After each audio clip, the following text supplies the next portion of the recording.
Welcome to Basic Brewing Radio for Thursday, July 5th, 2012. I'm James Spencer. Here at Basic Brewing Radio, we're all about home brewing. Well, this week, no chill brewing. How does it affect your beer? In our second experiment recorded at the National Homebrewers Conference in Seattle, homebrewers Bob Stempski and Noam Shalev share their efforts comparing beer chilled in traditional ways against beer that was brewed with the no-chill technique. If you're new to home brewing and would like to get into the hobby for the first time, check out our website, basicbrewing.com, where you can find archives of our audio and video podcasts and our DVDs to walk you through both basic and more advanced brewing techniques. And our 2012 Brewers Logbooks, believe it or not, still in stock, just barely. You can follow me on Twitter. My username is Basic Brewing, all one word. Also, you can find me on Facebook at facebook.com/basicbrewing.james. We have a Basic Brewing Radio and Basic Brewing Video page on Facebook as well at facebook.com/basicbrewing. Thanks again to everybody clicking on the Amazon.com associate link on our basicbrewing.com site. If you don't know how it works, here's how it works. If you want to go shopping on Amazon, come to basicbrewing.com first and click on the Amazon banner, and that will take you to Amazon.com. And you won't even notice any difference. You'll just shop, and then at the end of your shopping, when you check out, we will get a cut of what you have purchased. So we like that because it doesn't cost you any extra. It just takes one little effort of clicking on that banner on our site before you go to Amazon, and we appreciate your support greatly. We also have associate links for Brew Your Own magazine and the American Homebrewers Association on our site, too. And you can find our apps on the iPhone and Android podcast stores. We're in the BlackBerry podcast directory, and we're on the Stitcher app as well. Now, I'm recording this on the 4th of July, of course, which is got to be the quietest 4th of July on record, at least around here. It is devastatingly dry around here, and we're under a burn ban, so no fireworks at all, at least in the city limits. And I sincerely doubt that there will be very many fireworks outside the city limits because, the farmers aren't going to want their fields and pastures to go up in flames. So I hope it's nicer where you are and that you are able to get together with some people that you care about and have some fun. And we'll plan to shoot off our bottle rockets after it rains a bit, if it ever rains again. It's hot and dry. We got a lot of great content to get to, but before we do, I wanted to read a couple of things from the email bag. Blake writes in from Texas, where it's probably hotter and drier than it is here. Blake says, I just finished the podcast where you interviewed the guys from Keg and Barrel and their informal homebrew contest, Outlaw Brewing in Hattiesburg, Mississippi. Their courage in hosting this event in a state where homebrewing is illegal is refreshing. Blake says, we hold a similar event in Kerrville, Texas, to help spread the good word on homebrewing. Our laws are not quite as restrictive in Texas, but we still have many issues to overcome. The Kerrville Chamber of Commerce has a fundraiser the second weekend of August, and we held our first homebrew competition last year. Blake says this year should grow hopefully to 40 entries in 4 categories: Pale Ale, India Pale Ale, Wheat or Wit, and Porter/Stout. Blake says if you were able to mention our event, Kerrfest, on your podcast, I know it would be helpful. So I hope so. If you're in or around Kerrville, Texas, and want to know more about the homebrew competition down there, drop me a line and I'll get you in touch with Blake for the details. This next one comes from way up north in Canada. Chris writes, 3 months ago, I made a huge change in my life and moved to a remote wilderness community of about 2,500 people in the Northwest Territories. I'm now living in a town called Fort Smith. We got one of those down here. And trying to re-outfit my home brewery, seeing as I flew to my new home and couldn't bring my gear with me. Chris says, since moving here, I've met a few beer geeks, and a few of those are interested in home brewing and or mead making. Of course, the trick is trying to get equipment and ingredients up here without running a small debt. I'm writing to ask if you've ever heard from anyone else in the Northwest Territories, particularly those in the South Slave region, Fort Smith, Hay River, enterprise may be as far north as Yellowknife, which I'll be visiting in a few weeks. I would love the chance to connect with other local homebrewers. So there you go. If you're brewing up in the Northwest Territories and want to connect with other brewers around you, send me a note and I'll introduce you to Chris. That'd be cool. It's been a while since we first talked about brew in a bag here on the show, that Aussie home brewing technique. To me, it was a radical departure from more traditional all-grain brewing, but I tried it anyway, and I liked it, and I still brew with brew in a bag. I brew with mash tun for certain batches, but I like brew in a bag as well. My eyes have been opened to a new technique. Well, since then, or maybe around the same time, I learned of another Aussie brewing technique called no-chill brewing.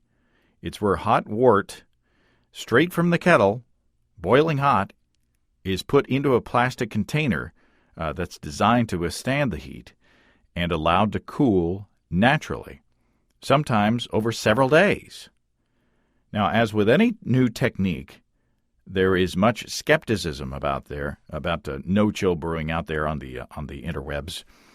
Now, I encourage skepticism, so I think that this is healthy. But, opinions without evidence amounts to superstition, in my opinion. So before I made any conclusions myself about no-chill, I wanted to see and taste some data.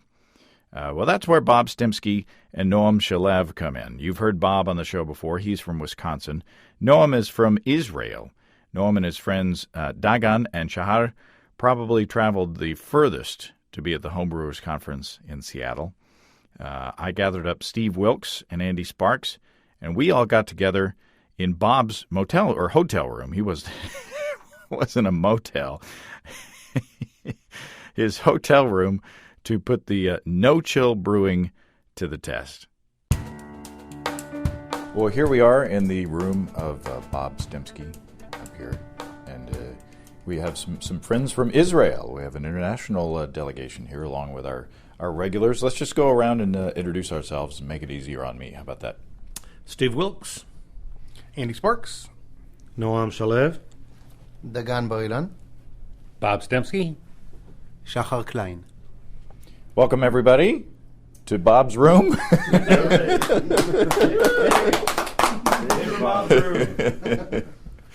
Now, what are we doing? We're doing an experiment. Y'all have some, even though you're worlds apart, geographically wise, you have something in common. What is that? Well, we're brewing the baggers, and we no-chill. And what does that mean? Well, we brew in a bag. That means one vessel, full volume, with a mesh bag brewing. And beyond that, we don't chill the wort. We stick it in a plastic jerry can, and we let it naturally cool down. And Steve, you had some questions about this earlier. Well, yeah, I was concerned about the lag time between the safe temperature and the temperature where all the crazy bugs like to get into it before the yeast gets in there and does its thing. So, but it's my understanding, James said something about that you guys cap it off and seal it, and so I didn't understand that. I thought you just kind of slapped the lid on the boil vessel and then walked away for a couple days. Well, I've done that too. And other people have done that. If you sat in on the talk on Brew in a Bag, they mentioned Pat Hollandale. He told me that he's an Australian and he did a lot of work on Brew in a Bag and no chill. He said he's done that. And I've done it once or twice. I slapped the lid on the brew kettle, put it outside overnight, and pitched the yeast in the same kettle the next morning. It works. I can't say that the shelf life of the beer was very long. But that's not what we do when we do no chill. We use a plastic jerry can, we sanitize it, and we run the boiling wort into it, and we sometimes squeeze as much of the oxygen as we can out, cap it off, turn it on its side so it all gets all that boiling wort, and then we let it cool down. Now, this sounds dangerous to me. I mean, I guess it could be if you mishandle boiling wort, right? It could be, but no more than it would be with a pot that you knock over, being not careful. When you put it in there and seal it, the only thing that's really dangerous is maybe when you squeeze the air out if you got your shorts on and you burn your knee. Otherwise, it works perfectly. We normally let it sit for quite a length of time. I mean, I shouldn't say it that way, but I let it go for a day or two. I might let it go for a month before I use that wort. You can store them up. You could actually have 2 or 3, and you're just waiting for a particular yeast to get ready. You keg something, and you take that yeast cake, and then you put the wort right on top. It's just like you're buying it in the store. Now, how do you guys get it from the kettle to the jerry can? You don't rack it, do you? No, well, I don't know how Noam does it, but what I do is I have a hose that I bought at the local homebrew supply that'll go up to 250 degrees. And it goes right on the end of the spout, and I put it right into the no-chill container. And I just open my valve, and it runs right in. Is that the way you do it? So you have a kettle with a spout on it? Yes. I have a kettle with a spout on it. I use a silicone hose with a brass quick disconnect. I sanitize everything, and then I run it straight into the jerry can.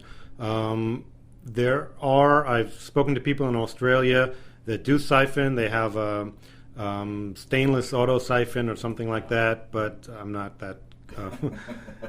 I don't do that. I was going to say, they're the ones with the blisters on their lips from sucking the thing.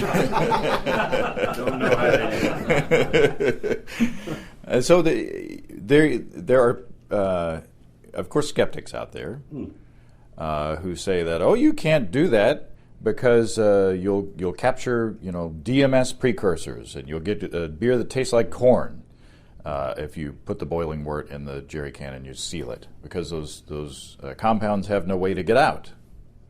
That's a common misconception, but with the modified grains we have nowadays, you really don't have those precursors to any extent. So when you do let's say a 90-minute boil, and I do normally 90-minute boils now, everything's gone. It's evaporated, and when it gets capped off in your no-chill container, there's virtually no DMS in there. And I've done some pretty light beers and some pilsners, and no one's ever caught corn in there. I've also heard, or I've even thought myself, when you're doing a nice hoppy beer, you want to chill that down as quickly as possible, because you don't want those volatile, nice, aromatic hop compounds that give you the nice nose and the nice flavor to evaporate out. You want to cool it down as quickly as possible. So can you do a nice, flavorful, aromatic, hoppy pale ale in no-chill? Well, that is an issue. There are ways around it. Usually what I do is I move all the hop schedule up. So a 20-minute hop would go in at 5 minutes. A 0-minute hop I usually put into the jerry can. You could always dry hop or make a vodka extract like Bob does. I've done that with. I've made a hop tea with warm water, and put it in the keg. So there are ways around it, but yes, it is an issue. So what other advantages does it have that we may not think of, other than just the time? Well, of course, the time. Where we're from, water is scarce, and I just hate the idea of pouring out all that water. Of course, you could recapture it, but it's just a lot of water to waste. Yeah, and on the water issue and safety, I think more times than not, when I was using my immersion chiller, I wasn't careful, and when that water comes out of there, it comes out as hot steam. I burned myself 2 or 3 times, and I've never burnt myself using this method.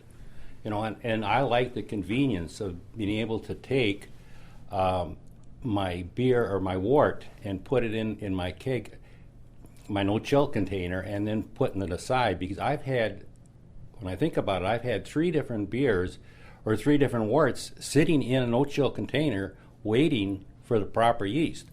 They didn't last that long in there. I mean, one I used within a couple of days, but I think one of them was in there 3 weeks waiting for a yeast. Wow. Yeah, that's another advantage I can think of. When I make a yeast starter, I'm usually making it with the wort that's making the beer. So I'll pull out about a liter or 2 of wort from sometime during the boil, cool that down, start my starter, and then pitch it into the chilled wort 2 or 3 days down the line. So I'm not putting in DME or anything else in my beer. I guess I want to just kind of ask a question or re-ask a question. Are there styles that you guys find work better, or styles that you really have really great success with this, and then other styles that you might shy away from? Not really. I haven't. I go to the darker beers and I go to hop bombs. I kind of lean that way. But I've never found anything. I've done some real light ales that I've never had a problem with. I never noticed. It's an interesting question.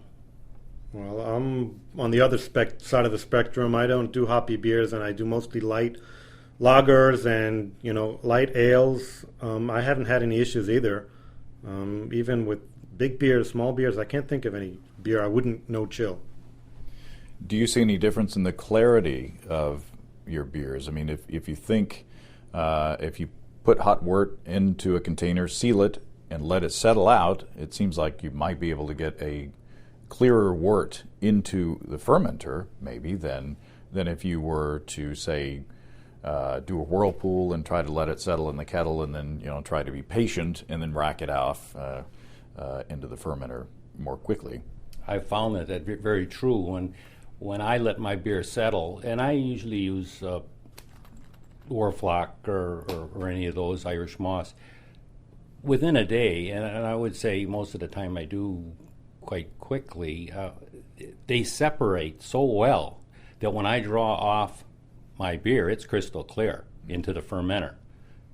In some respects, I actually, near the end there, I'm of course trying to get as much out as I can, but I'll take a little bit of trub because it's almost too clean. I'm looking for the trub to be a nutrient for the fermentation, and I've had it so clear, it just amazed me. But you got to have a little bit of trub, I think. That's my opinion.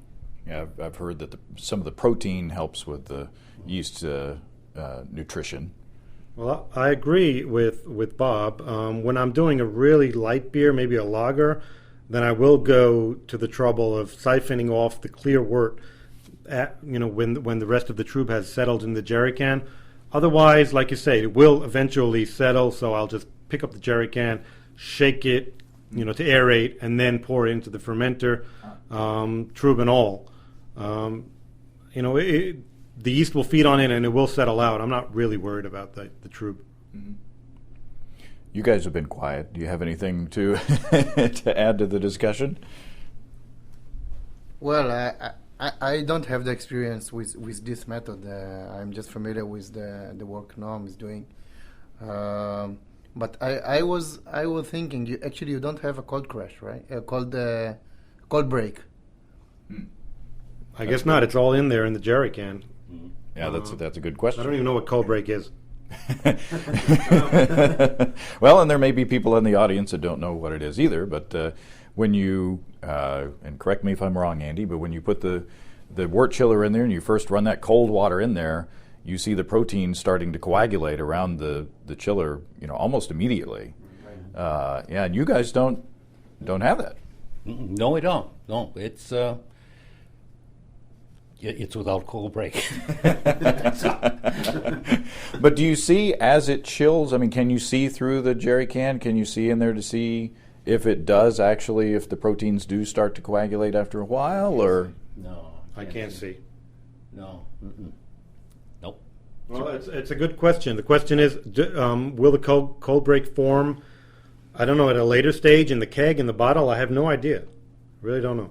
But you are able to get clear beers out of this process, so something's going on. Cold crash our beers. No, but the cold break, I guess that without a good cold break, you may have chill haze later on. So probably, well, I don't know. I'm not familiar with your beers that well, and maybe it's a good thing to check. But chill haze may be an issue in this method.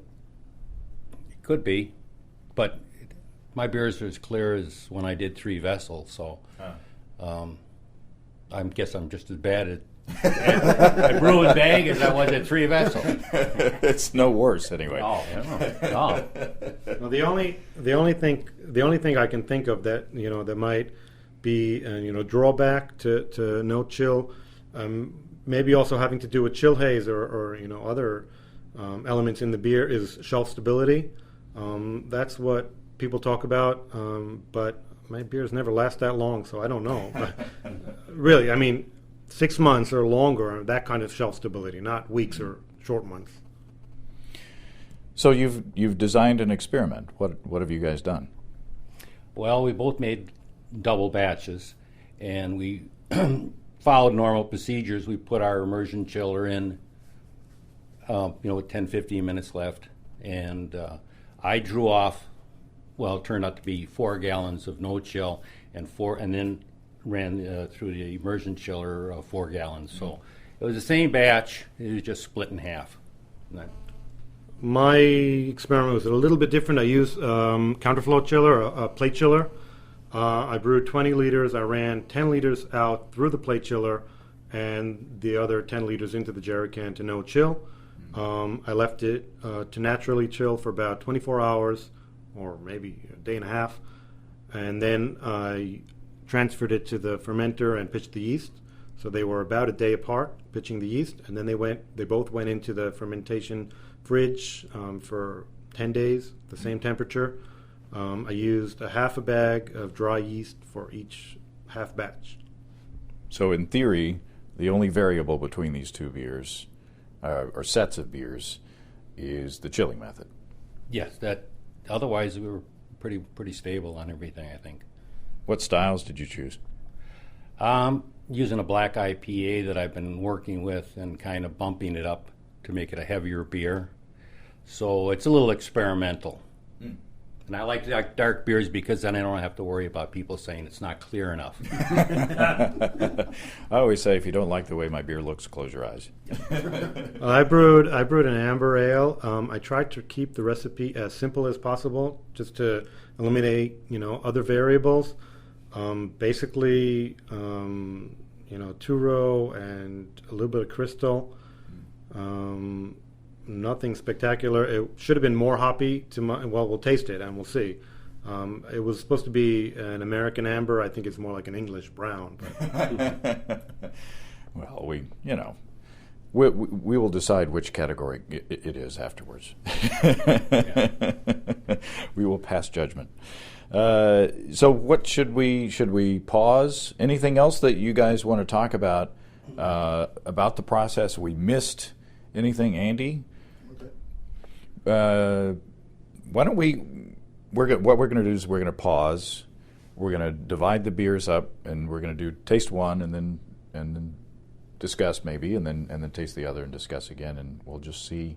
We're going to try to do this blind, and to see if we can guess which is which. See if we can tell any difference.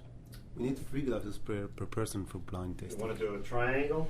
You have to. Well, if you want to guess, try to guess. You can't guess between 2. You need to guess between 3. That's the proper way to do it, right? But not everybody needs 3 glasses. I mean, we're brewing the baggers. We do everything simple. We do it as simple as possible.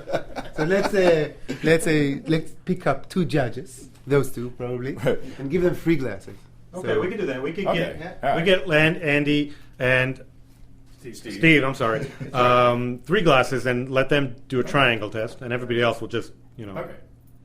That's a compromise. Triangle test. You need to put this is one, and these 2 are the other. Right. One of these things is not like the other. Mix up. Right. It's a proof that there's no. Yeah. Okay. Fair enough. All right. So we got some work to do. So we'll turn this off, and then we'll come back. Okay. First of all, it is a tasty beer. Well, thank you. And I don't know what would you call it? An American brown? What would you call it? That sounds like a good way to go. I mean, it's got a nice roasty finish. It's a little light ale kind of beer. Sounds good to me. Maybe you ought to ask the guy that brewed it. Well, he said he didn't know what it was. So. Well, it was meant to be an amber, but it's not as hoppy as it should be for an American amber, and it's a little bit darker than I expected. So I guess it's a brown. It's good though. There's no no defects that I could detect. But the real question is, are they different? Andy, you and Steve did the triangle tests. See if what did you think? Well, I mean, this is a good way to try to figure out whether I can tell whether one of them is different. They all taste the same to me. When I'm pushed to decide one over the other, I pushed one out. I think it's different. I'm hoping I'm right, but I'll be honest. I don't. It's just a shot in the dark, really.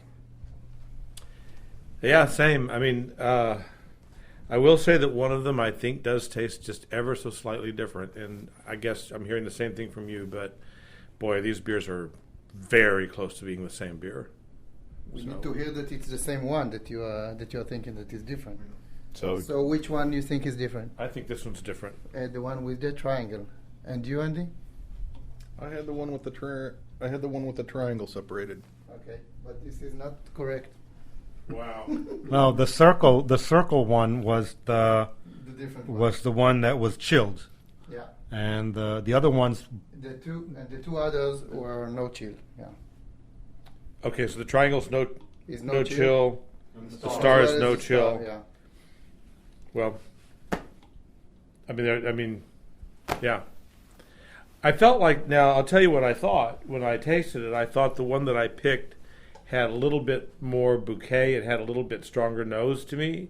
So when I would rough it up, in the glass and smell it, it just seemed to kind of pop out a little bit more. Mm-hmm. And then it seemed like it had just a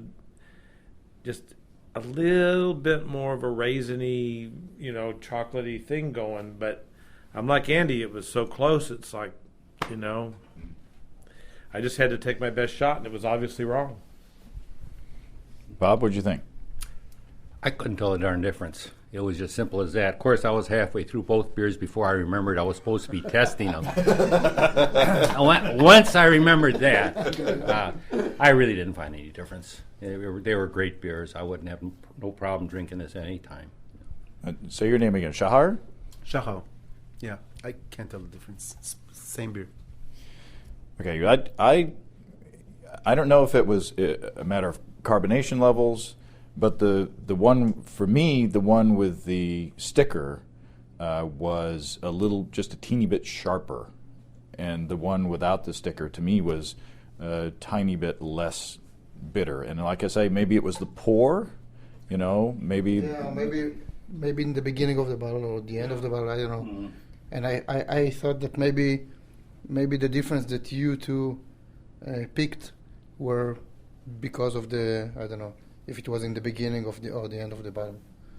Yeah, it could be temperature. Just even a half a degree. A degree could give just a slightly different thing to your palate. I think that for me, the lesson in this is that I'm always amazed at how many ways there are to make good beer, and you guys have shown me today a new way. Well, we're not done yet. We got Bob's beer too. Well, but his beer's going to be good. I'm not worried about it. Let me just say one more thing.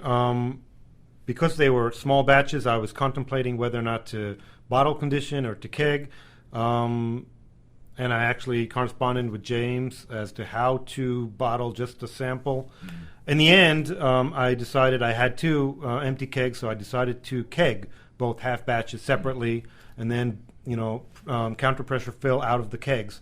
So there is no sediment. There shouldn't be too much of a difference between the beginning of the bottle and the end of the pour. Okay. When I did initially taste them after carbonation, and there could be differences in carbonation between the two kegs, I did pick out maybe a tiny difference with the chilled beer. The no chilled beer would have, maybe it was just me convincing myself, but the no chilled beer was just ever so more bitter, which it should be, because it sat on the hot wort for a little bit longer. But again, it could be just what was the self-rationalization. So well, which was which was which? The one with the label was the chilled beer. The one without the label was the no chill. So I said that the chilled beer was a little more sharp. I mean, I'm talking minuscule. They both had a nice hop presence. I thought they were both good beers, didn't you? Yeah, I thought they were really good. I think it's kind of interesting that Steve and I actually picked the same beer as the alt beer. It would be nice to have a third person doing the triangle test and see if that was just completely random, that we just happened to pick. But 1 out of 3, that's a little hard to do. You know, I mean, it could have just happened, but it's interesting that we picked the same beer as the one that was out. I'll add myself to the next. Yeah, we have another round to go, so we can do. There are 1,800 homebrewers out there. We could just grab one. They've got plenty of beer. Oh yeah. You just open the door and My pallets are shot by now anyway. That's my excuse. Yeah. Palate shot. Yeah. Okay. Okay, so now on to the second round. We rinse. Let me. Okay, now we've tasted Bob's beer, and as I said, there were equal levels. This is a big beer, Bob. we asked Bob, how big is this beer, and he said, I don't know. It's exactly almost. Yeah, exactly almost. So anyway, as I said, there's equal levels of diacetyl in both that I tasted. No, it was very good beer. I thought it was really nice. Andy, you're on the spot again. Or should we start somewhere else? Now you have 3 Shire? Mouth here. I couldn't tell anything on the mouth, but on the nose, and following what you said before, I was looking for. I guess the chilled beer would be a little more nosy, aromatic, and so I couldn't feel anything on the mouth, but on the nose I felt like the circle was a little bit more aromatic, and just second, the beers are very powerful, and I like it very much. Yeah, good beers. Yeah. So do we want to? We'll wait. get ours. Yeah. We'll wait. They don't announce Yeah. it. Okay. So you want me to go next? Yeah. Okay. I chose the triangle as the different beer. How big are these beers, Bob? Well, they're getting bigger all the time. the one with 2 triangles on it. And there's an elephant. The David. And this one did taste just ever so slightly different, but these are the same beer as far as I'm concerned. Yeah, I'm in the same boat. I went back and forth through them, trying to find something that I could pull out and say, this is different. A couple times I thought I could smell something, but when I'd go back, I'd swirl the beers and take another sniff, a little sip.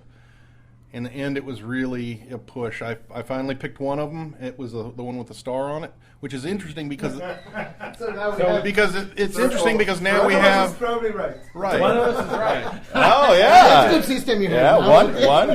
One gets to be right. No, but this kind of goes back to the last one we did, where Steve and I maybe just accidentally both picked the right one, or not the right one, but the same one. Yeah. And this time it's kind of interesting that we all 3 picked a different one.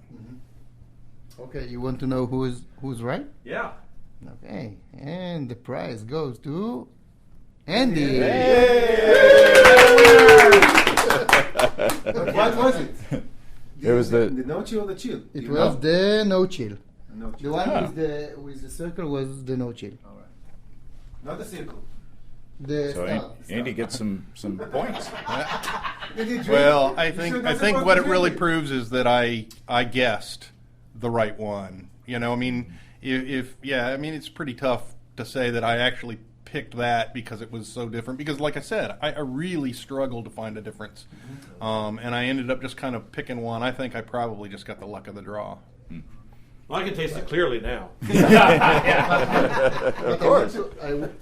I would think that it would be interesting to do the same test with an IPA or with something very aromatic. But I have to say, I'm very surprised because Bob's beer is very bitter. It is aromatic. It's a dark IPA. I would have expected the no chill beer to be a lot more, have a lot more aroma. The chilled beer to have a lot more aroma, but apparently not. What was the process? Yeah, you didn't dry hop or you didn't. Did you dry hop? I put 2 ounces of Amarillo in both. Dry hopping. Dry hopping. And Yeah. Did you do a zero, a flame out hopping? No, addition? I don't do that anymore. Okay. I don't think there's any. I think when you do a 0 or a 5 minute, you're throwing your hops away because Especially no chill. Especially with no chill. Yeah, you're throwing it away. So Maybe flavor. So you can do 5 minutes before flavor. I don't think so. What I've been doing lately is I've been putting in my bittering hops, and that's basically it. If I have a 40-minute, 15-minute, 10-minute 0, I put that all in dry hops. I've put 4 or 5 ounces in dry hops. Boring. What you do during the boil? I just drink. I just drink. I have no problem with Do you that. dry hop in the keg? No, not in a keg because I've had a couple that clogged. So I throw them all in the fermenter, and I find that way. And I've done some tests on it, but to be honest, just like everything else, I start drinking and I forget what I was doing. But I've tried to do the regimented, as we've always done, putting hops in 5 minutes increments and all that, and then I just the next time I'll dump them all in a dry hop, and I can't find a difference. So do you have a sort of formula that you've worked out where if you would have put an ounce of this hop at 10 minutes before the end of the boil, you add X amount in the fermenter as dry hop, or? What I've been doing I've been following whoever makes a recipe. I follow it to the letter, except that I just take everything with the exception of the bittering hops, and I usually always just put it in the fermenter. I mean, as a dry hop. And It's a lot of hops. oh yeah, it is. It is, and I don't know about chill haze being caused by that or anything else, but I do know that anytime you put an aroma hop in and you boil it for more than 5 minutes, you're losing almost everything, and then you're not getting anything out of it. So I have started to do that more, where I just push everything as a dry hop. I just don't see it. Someday we'll have to do an experiment with it. But I think in this beer, if you put 5 minutes before flame out some hops, you get in the flavor, and it will add to this beer. Don't forget that we're talking no chill, so 5 minutes will be 24 hours before. Yeah, No, that's temperature not true. drops down No. to 70. That's 80, not true. 70. The temperature drops, the first Fast. bit, the hot bit, drops very fast. Okay. And then, the danger zone that they talk about, that's where it sits. But you're not isomerizing any bitterness at that range of temperature. So flame out, or 5 minutes before flame out, you get plenty of flavor, and this beer would benefit from this flavoring thing. Well, I can second that, because my beer that we sampled before had Calypso hops and Amarillo hops, all through. We're not getting any of that aroma or flavor of those, special hops. It's all, bitter, or maybe a little bit of flavor. To do a new experiment for that. Yeah. You add, not add, at flame out, because you don't know what. Probably you put very little. You didn't put a lot, right? I don't have a And recipe. I think doing that, and we're going to do it. We're going to do it. We're not just talking. We're going to do it. Experiment. You have to come back to Philadelphia next year. No, we're going to do it in Israel and And just send me a We'll bottle. always explore. Yeah. We always- Yeah, you will come to Israel. Yeah, What about that? you either send me a bottle or a plane ticket. How about that? Well, this is. It seems like I was going to ask another question, but Bob's beer has knocked it out of my head. That's why I call it a sipper beer. A sipper beer, in my lingo. You've got some more there. Well, I poured all my samples together. I'm getting ready to be on camera in a little bit. I need right. some help. I finished all of mine. I drank all of mine. Yeah, this year's Pro Night coverage is brought to you by Bob Stempski's Ale. Yeah, all the pictures are going to be a little tilted to the side. I'll open each interview with, I love you guys.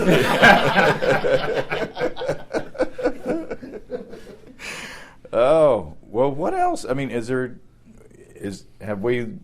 I guess we've learned that for these particular beers, that the chilling process did not make a difference from one to the other. I mean, I'm pleasantly surprised. Well, I have to say that if we were going to make it determined conclusion, we would have to taste the same beers again, 4 months or 6 months down the line and see how they evolve, because I don't know if they would evolve the same.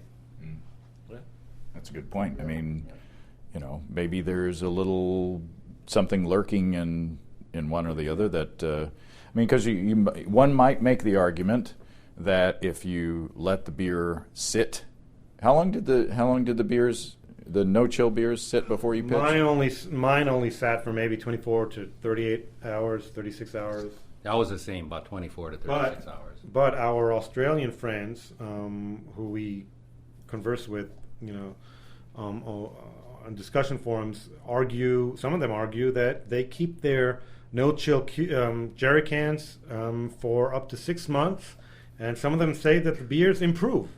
I don't know what the logic is, but if you like, I can send you a link. But that you could make arguments on both sides of the issue as far as the risk for infection, because you could say that if you chill the wort quickly, then the window for infection is less, and therefore, it's better and safer.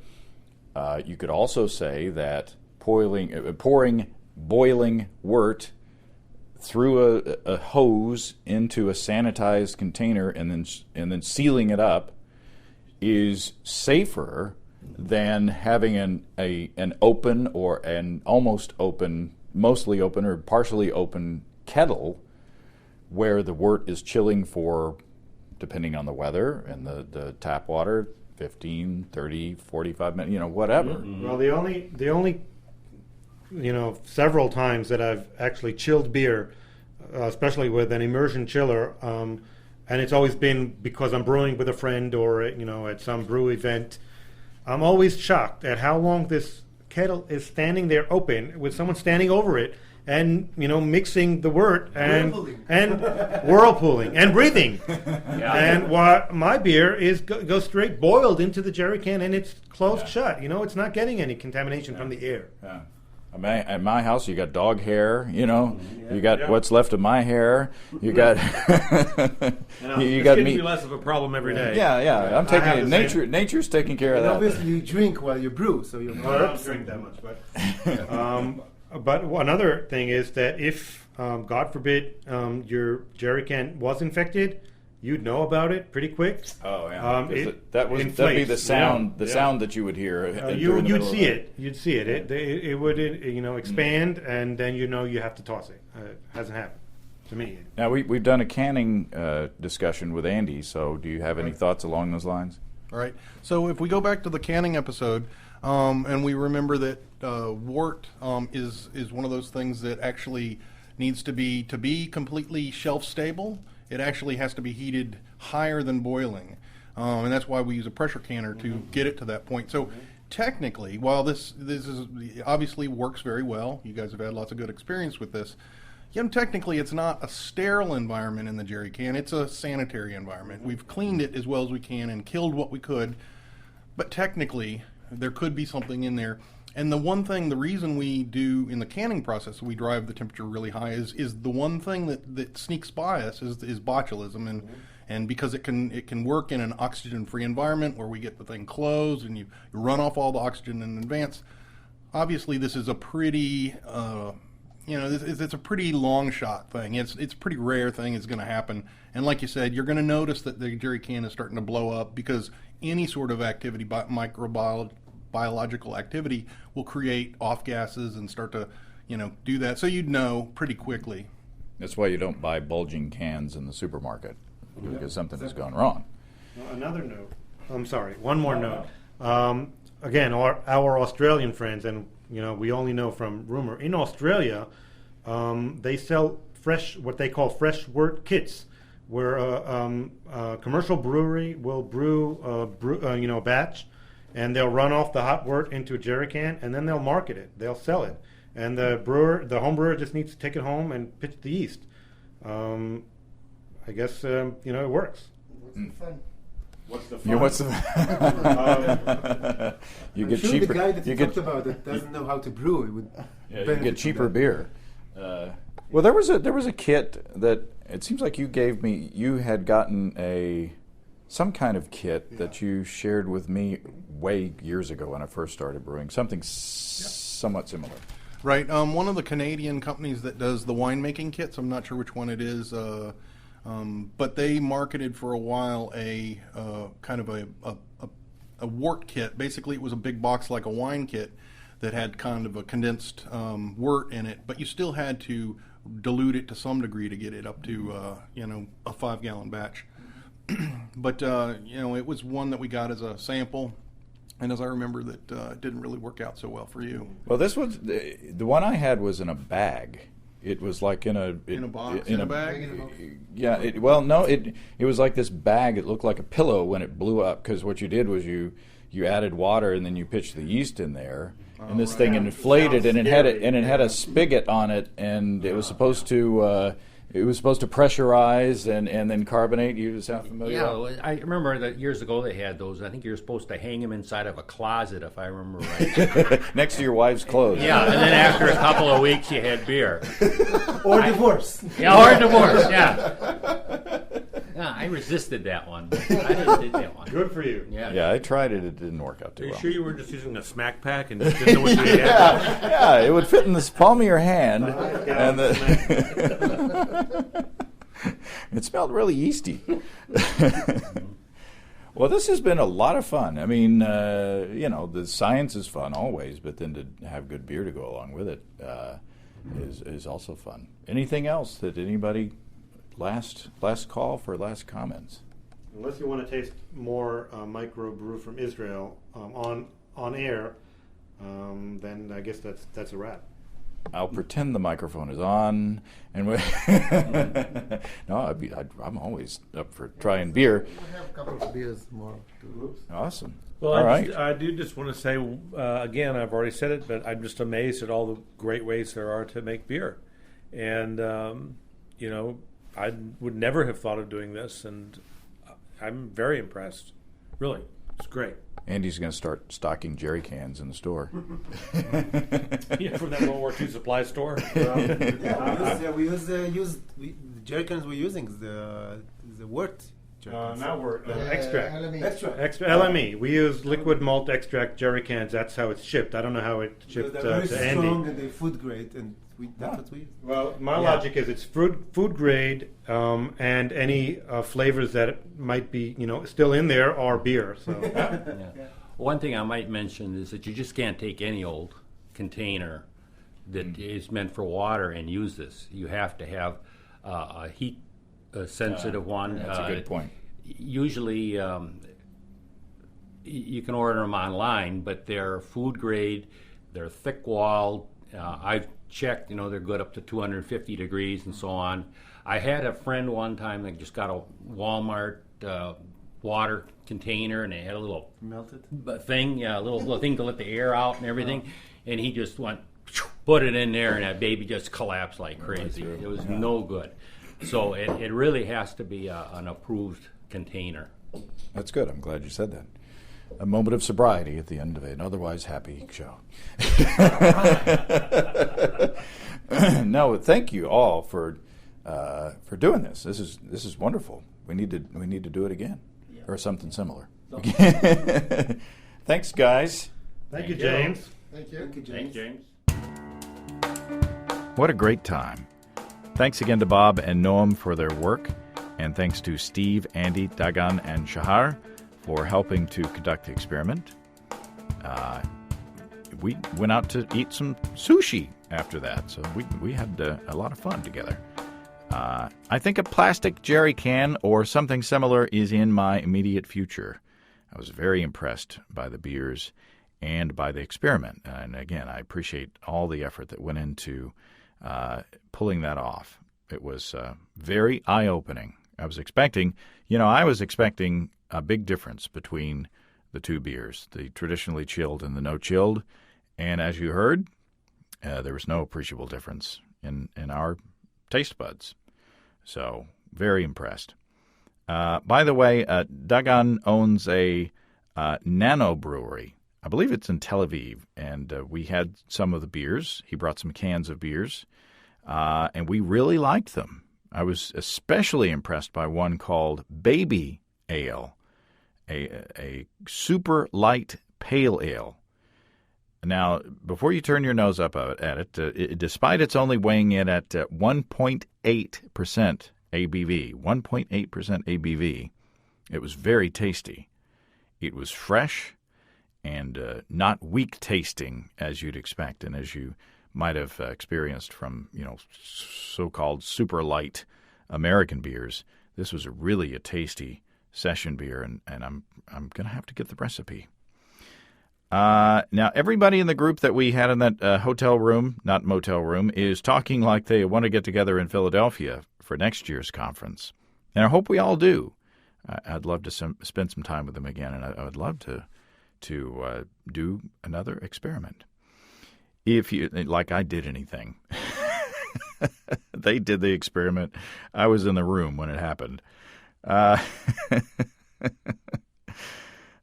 the way, I'm going to put Noam's recipe for his American Amber Ale, along with his brewing notes, out there as an attachment on our app and as a PDF on our website as well. If you have brewing questions, show suggestions, or just want to say howdy, write to james@basicbrewing.com, or just fill out the contact form on basicbrewing.com. Please don't forget to tell us where you're from. Be sure to check out our DVDs, Extract Brewing and Partial Mashing, Stepping into All Grain, Low-Tech Lagering and Decoction Mashing, and Introduction to Wine Kits. You can find them all on our site, along with our Brewer's Logbook, which is available to order for a short period longer. We've got combo deals to save you a few bucks if you want to buy more than one DVD at a time. You can check out our shirts in the store, too. You can see a listing of the fine folks across the country who sell our DVDs on basicbrewing.com. And if there isn't a vendor in your area, you can order them online in our online shop at basicbrewingshop.com. Thanks to everybody who's continued to click on our Amazon.com link. We appreciate the support there. Our featured products this week that were purchased through the link are Sticky Bumps Air Freshener, Blueberry, and Gringo Bandito Hot Sauce, 10-ounce bottle. Thanks again, everybody. Remember, I can't tell who bought what, so no worries there. Just click on the Amazon.com logo on our site the next time you feel like Amazon shopping. We greatly appreciate your support. And don't forget, you can also join the American Homebrewers Association or subscribe to Brew Your Own magazine through an associate link on basicbrewing.com. So until next time, until then, thanks for listening, everybody. I'm James Spencer. Production help for Basic Brewing Radio and our website is provided by Kelly Dodson. Basic Brewing Radio is a production of Active Voicing. We'll talk to you next time, everybody. So long.